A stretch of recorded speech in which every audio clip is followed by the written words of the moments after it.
Mafia podcast on is wrong. Rob, man, Ryan taking over the mic. There are few sports and the stories ignite. Rocking the house, we're taking flight. Turn it up loud, let's amplify. Podcast moving, reaching to the sky. Crank up the volume, here it's reunite. Join the ride, we won't deny. G'day guys, welcome back to the show. We're your hosts. I'm Rob. I'm Matt. And I'm Ryan. And this is episode 51. And tonight's episode, our next guest is a 23-year-old WAFL player who plays for the Claremont Football Club. He's played 47 games and has kicked 53 career goals. He was the 2023 leading goal kicker for the club. And round 17 this year against East Perth, he collected 23 disposals and kicked 5 goals. Ladies and gentlemen, this is Zac Mainwaring. How you going, buddy? Welcome in, mate. Thank you very much. Bit of an intro for you. Yeah, that's good. Wasn't expecting that. It's awesome to have it on you, but Mate, you got to get a big rap really when good. you come on. yeah, bloody oath. Yeah. You're our first footballer we've had on here, so we thought we'd make the most of it. Good. It's good. Happy to be the first one. Thank you for having me. Don't worry, I'm a bit of a nuffy, so if I get a bit too excited, really, just roll with it, because Yeah, I've been very excited all week just to get a footy player. Like, ooh, he's Yeah. he's the power nuffy I told you about. on the power man. Oh, no, it's no way. Far away, lad. Take it out of Mitch Georgiades for me. Yeah, I will. All right, just want to roll right into some questions for you, mate. Yep, go ahead. Beauty. How old were you when you started playing footy? Where'd you play your juniors at? Yeah, so I guess I was brought into footy at a very young age. Kind of first thing I was doing when I could start to walk, with the old man kicking footies and to me and whatnot. But yeah, I've always lived in Cottesloe in Western Australia, so grew up playing for Cottesloe Junior Footy Club, and then also went to Scotch College in Swanbourne, Western Australia. So played kind of all through school there, and then went up in the ranks, kind of went through, I was in the kind of zone for Claremont Football Club, even though I had father-son to East Fremantle. I chose to play at Claremont just as a young fella. Kind of want to be around your mates at that age, so chose Claremont, and it's been great ever since. Bloody oath. It's awesome. Where's Cottesloe in regards to Perth? Is that in Perth? Yeah. So just on the west coast, pretty much. Yeah, kind of along the water, which is nice. Beautiful. What was it? What did it feel like as a young fella running out onto Subi and playing with some of the old legends of the game? Yeah, look, it was very surreal, but you know they were some of Dad's best mates, so I was taken care of extremely well. And I guess they all knew the circumstances of the game, so it was going to be emotional times. But I think just being such a young fella, kind of just a bit of a whirlwind, so much excitement. It was a packed out Subiaco Oval, so I was just kind of, I just remember looking around and just being so overwhelmed with how loud it was, and how many people actually were out there to see me play and support Dad. It was one of my greatest and most proud moments to this day. It would have been a crazy energy, like so much love and support in that one place. Yeah, it was insane. Like, just you ran out and it's just there's nothing really compares to that noise kind of just coming from every angle. It's like everyone screaming, shouting, and as a 6-year-old kid or 7-year-old kid, you kind of don't really know where to look or what to do. So it was good to have the guidance of all the older boys and them taking me under my wing, which was nice. It's awesome. That is pretty cool. Yeah, that's amazing. I bet your schoolmates would have thought you were cool out there playing at Subi. I think there was a few jealous heads, but I think by the time we could speak about it, and they understood the reasoning behind it. I think they were old enough to know it wasn't just for any old reason. It was kind of there was reasoning behind it. I wasn't just a kid getting lucky. It was to raise money and I guess for Dad and the cause that he loved. Yeah, no, it was good. I remember watching them. Watching a couple of them, they're pretty good. I enjoyed it.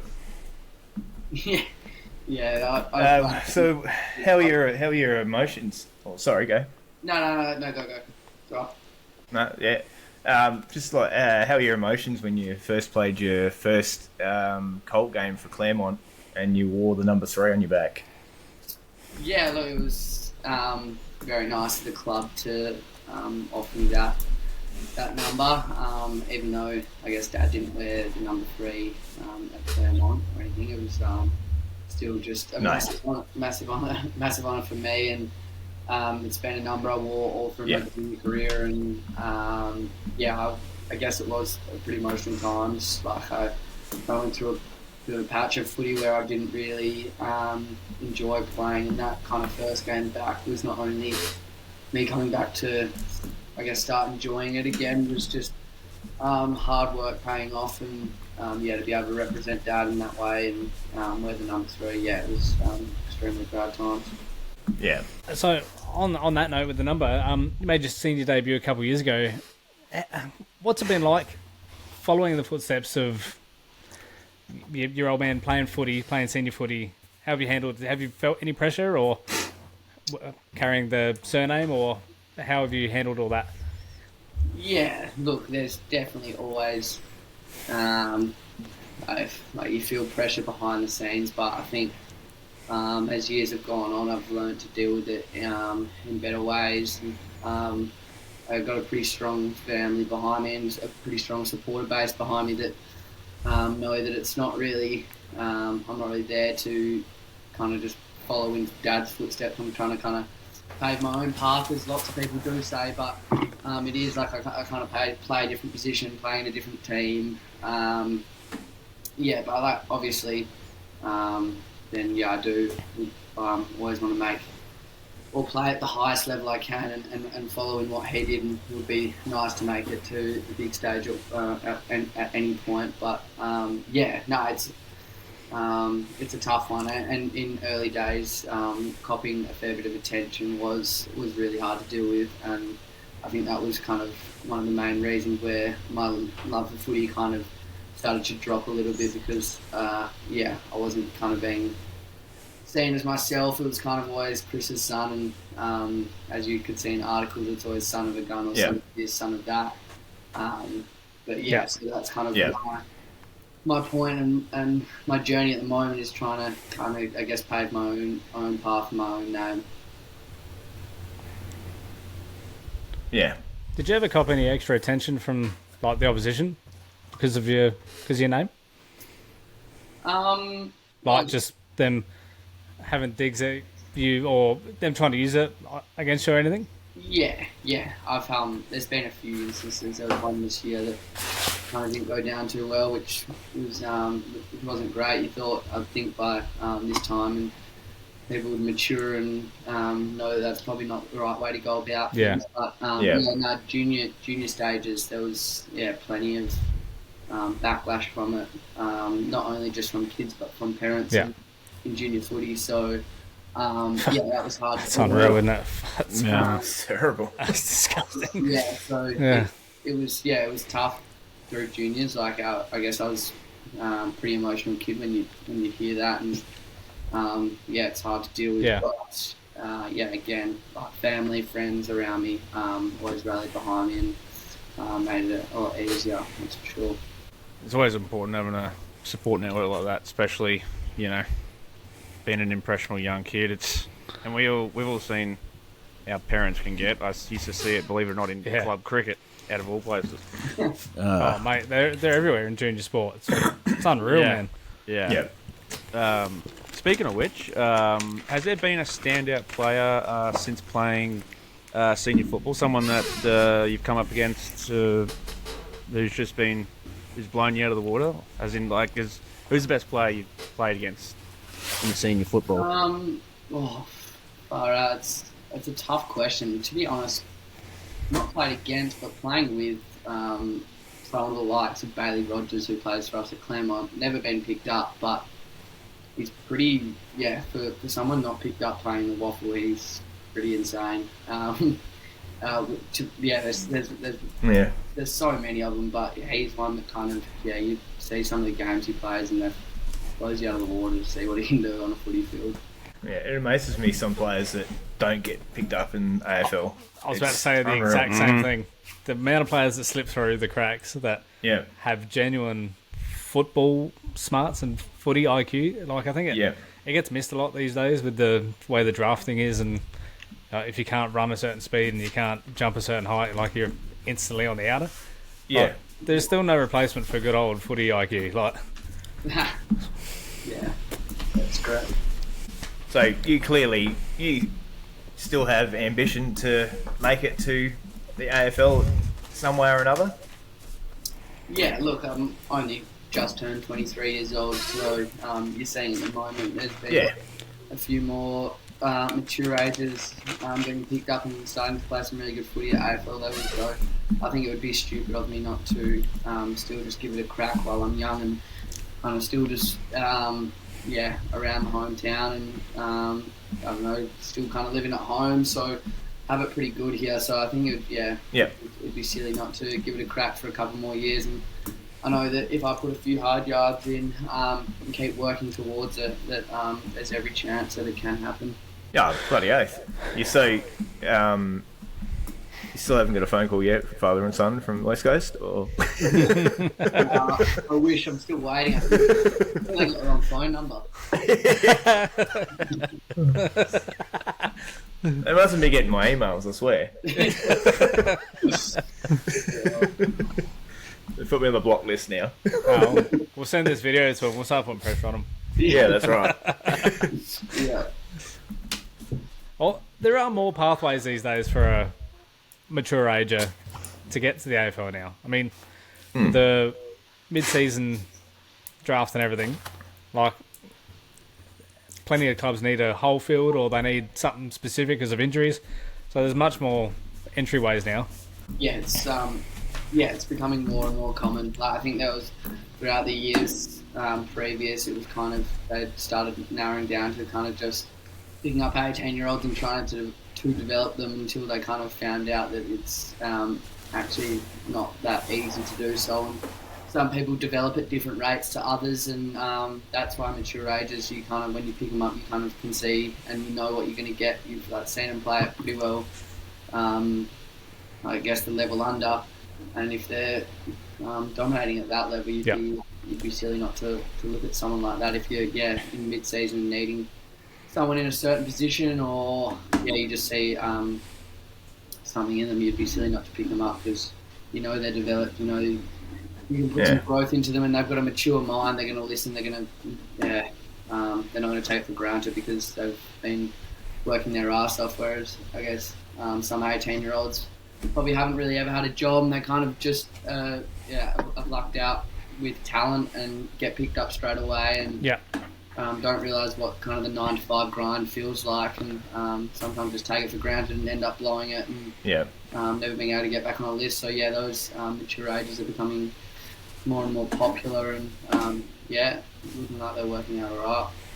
That's a really good point. That mature ages come with that level-headedness, as well as being battle ready to slot straight in. Yeah. Who's been your biggest support and inspiration, or biggest support in your career and in footy and even life in general? Definitely my mum.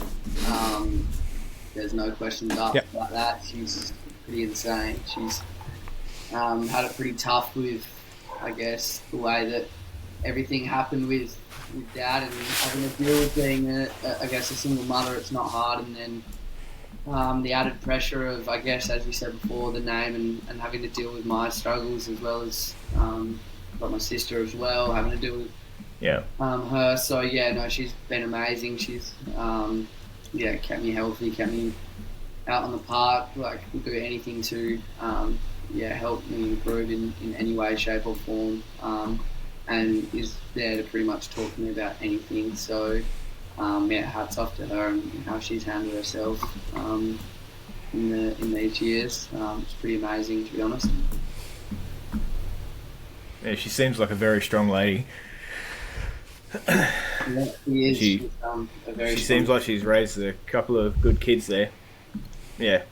Yeah. No, she goes alright. Speaking of which, outside of football. Sorry, you go, mate. You go. No, I'm just saying, yeah, she's alright. She goes alright. She's a good mother. Speaking of which leads into the next question about life outside of football. What do you like to get up to in your spare time outside of the footy park?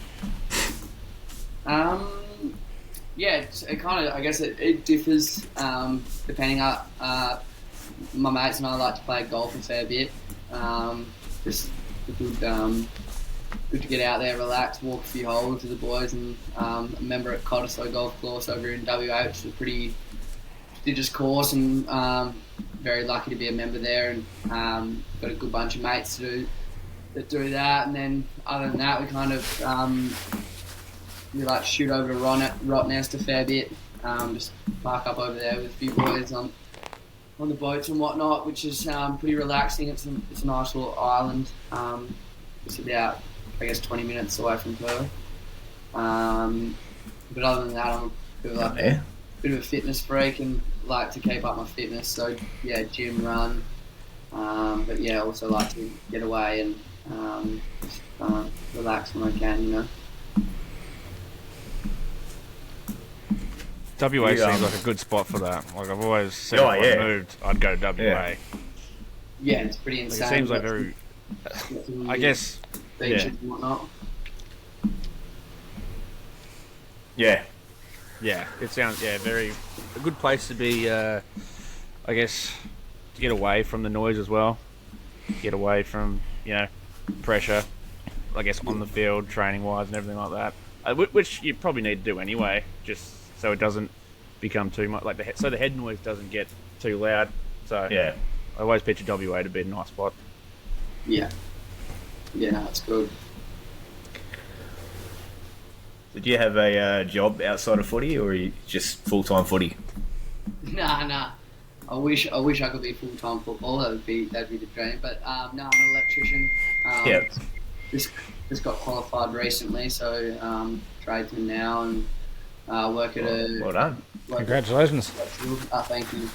Work at Focus Electrical, and which is just kind of down the road from my footy club, so it works well. Like I can, footy's that work's done. I can kind of just trot up to footy, get in the gym, get my weights and whatnot done, and it's all within 10 minutes of my house, so it works out pretty well. I'm pretty happy there now, and I'm not sure it'll be my career for the rest of the time, but for now it works really well for me. Oh, you'll get to retire early if you charge the rates that electricians charge. You'll be right. Yeah. Plan. Well, unless you're prepared. So if there is life after footy, you're there. You've got something to fall back on. Yeah, no, that was kind of the mentality, I guess, coming out of school, was not just to wait around in case stuff didn't go my way footy-wise, which luckily, it didn't in those early days, and I'm pretty stoked that it kind of got that 4 years done, because once you're qualified, you're qualified forever, I guess, and if it happens that something happens with footy and you get kind of delisted or whatever, then you can fall back on it. But if it doesn't, then there's so many avenues from that platform to be able to make money, and make good money, in fact. So I'm stoked to have finished it. Pity. Yeah, that's good. If you don't mind, we'll just say a little bit about your dad. Yeah. That's good.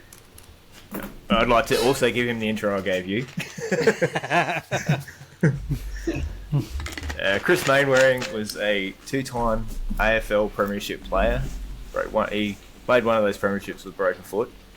He was a WAFL Premiership player with East Freo, West Coast Eagles' first ever Rookie of the Year in 1987, 2 times All-Australian, East Freo's Team of the Century, West Coast Teams of the Decade, Western Australian Hall of Fame, West Coast Hall of Fame, and there's probably a lot more. you could probably put him in anything.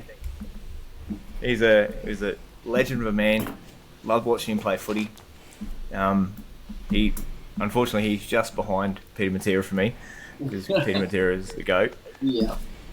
But those two are my two favourite players to watch, and just, I don't know, he was his smile as well was always good to see, and just, he was good for the game. I loved him. He's a hard nut, he's a good runner, and he's just a really great player.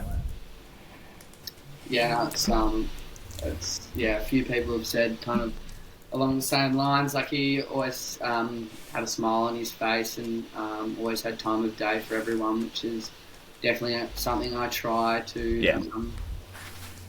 do, because I guess in this day and age, kind of, you're not better than anyone, you're not more important than anyone. So if you can just I guess be friendly to everyone and give your time of day, it only takes 15 minutes to have a conversation, or an hour to meet up with someone and have a That's coffee. right. Yeah, it's not only making someone else's day. Yeah, that's right. 100%. I think that's what he prided himself on. And He always seemed like one of those nice guys that would just talk to anyone, give anyone the time of day. He's definitely that type of person. And funnily enough, I was actually having a conversation with someone there literally yesterday at my footy club. He said the first time he met him, he met my dad. He's never seen a bigger smile from someone on his face when first meeting him. So, yeah. You ever seen much of the highlights package? I'm sure you would have seen a few of your dad's games. And how did that affect your footy career growing up? Did watching your old man, did you model your game style on him or anything? Did you take anything from him? I've definitely watched my fair share of highlights of him. I think I always got There'd told, be a few. always got told his like kind of game styles and how he was. He was definitely a very fit person, lots of speed, which kind of I like to try to do myself. Is use my speed and my endurance to kind of win over opponents, but his skills weren't the greatest apparently, so he used to spray a few kicks, so I've tried to one up him in that way. But I'm I guess a small forward. He was a winger, but hopefully pushing into the inside for a little bit this year and kind of pinching him through there, which would be nice, and kind of get my hands on the footy a bit more. I've definitely modelled a few things off him, and just I guess trying to be a bit of a different player to him, so I can pave my own way. Yep. Yeah. Watching some of your highlights, mate, I moved to the inside. Mid would be quite good, I reckon. You've got that sort of big-bodied hardness about you, so... Yeah, that's what I guess the coaches were saying. They were kind of just saying, just get a bit of grunt through there, and it only has to be for 1 or 2 centre bounces, but just kind of punch in, punch out, and like as a small forward, you can kind of get lost in games. So just with that, just helping with that confidence of being around the ball for 2 or 3 minutes and getting your hands on it will certainly help. Absolutely. Yeah. Sort of leads into the next part of the question, which you sort of already covered, but how would you compare your style of footy compared to your old man's? I think, like athletically, we're pretty well, like, I guess you'd say same build, kind of same, I guess, running styles, kind of short bursts, short, stocky little fellas, but I'm kind of, I guess I used to be more of a kind of hit up small forward, whereas these days I'm more pressure forward, who likes tackling setting up opportunities for my team. Whereas I guess Dad was kind of that link player, which used his speed and his endurance to get up and down the ground, to help defend and attack, and use that as a weapon to for his team like that on that left wing. Yeah. Yeah.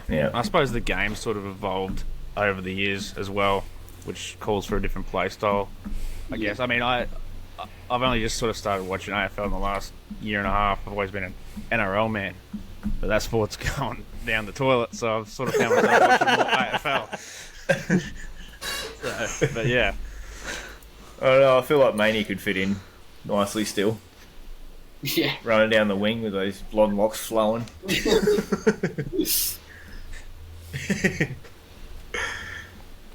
Well, I already asked this question, and I said it while I was saying something before, but I got to sneak this question in. This question's from my 8-year-old son. He wanted me to ask you, have you met Harley Reid? He's a Harley Reid nuffy, this kid. I actually haven't, but have heard very good things about him. Through people at the club, and heard he's an absolute freak of a talent. Like, genuinely, they've never seen anything like it. So I think that hold West Coast in good stead if we can keep the kid around, and I guess just try and get him to make WA at home. It'd be great to have around for a long period of time. Yeah, I got to see him live round 1 this year, and just seeing his first game was like, Jesus Christ. As if this is his first game of AFL. Yeah, it's insane. It's unreal. It was very important for West Coast fans that they got the first pick, because Rob nearly crashed the car when we were listening to the draft live on the way to Adelaide. Oh. It was I was a bit happy. I'll probably be more happier once you finally get picked up as father and son, but that'll be another episode. Yeah. We'll have to have you on once you get picked up. I was going to say, if you get picked up, we get the scoop. You come on. Yeah. Come and talk to us first. Yeah. I'm putting dibs in now. Well, there's one for you. So would you be happy to go anywhere to play AFL? Yeah, definitely. You can't pick and choose. Yeah. Yeah, there's no way you can. Yeah, that's right.